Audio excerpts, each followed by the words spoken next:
Because this is my usual spot, I'm not going to test the camera. If my face is half cut, I'm not responsible for that. So today is day 11 of 365 days challenge, and I'm Siddharth, if you guys don't know. And today I'm going to talk about environment. So if you guys saw my other videos, if you haven't, go and see it in my catalog till now on YouTube, the video section. But this wall used to be blue, and sorry, this color, but with a dragon, and that wall used to be blue with a lighthouse, but it has changed quite a bit. So let me show you. So if you guys see, this wall is now green, and all the other walls are now yellow. So I've changed the color of my walls. I've changed the color of my walls, and I've changed quite a lot more about my room. I'm going to change more and more about this room, which is because your environment is a singular factor that determines whether you're productive or not. It does not matter whether you are the kind of person who procrastinates, whatever you associate yourself with. The single factor that determines your productivity is your environment. I'll tell you a few different cases where it matters, and a very interesting example on how a beautiful film has touched on this concept. If you guys have seen, oh my god, brother, phone, please stand, for God's sake. Oh, wait. Go for it, brother. Yeah, if you guys have seen the movie Limitless, it's this one of my favorite films, where this guy takes a pill called NZT and it opens up his brain and becomes the smartest person on earth. He can learn anything in an instant. He can learn a language by half listening to it while running and all that stuff. He's almost fearless, he's limitless.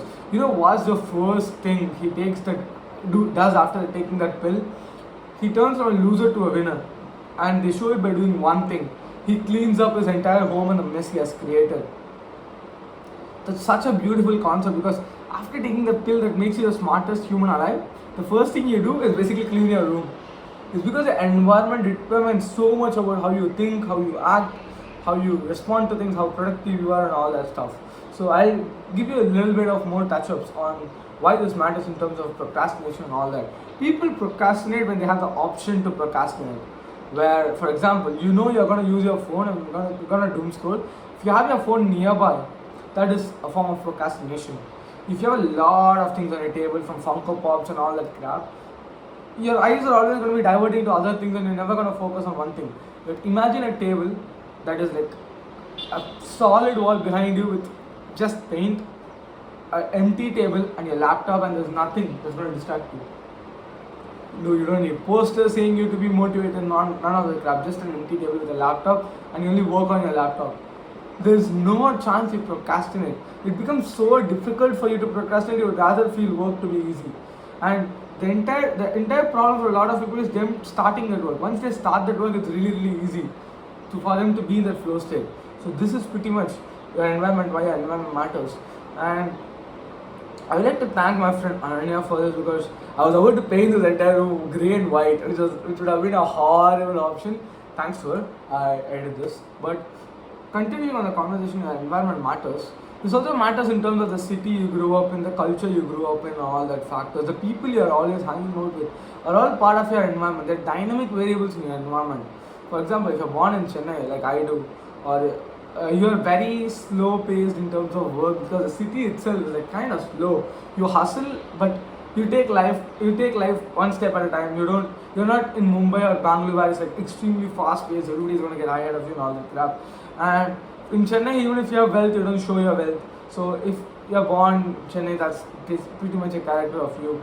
But this is optional, because if you grew up watching YouTube, Logan Paul and all this stuff like I do, for me wealth is showing off wealth. I'm changing that attitude about wealth, but that is something.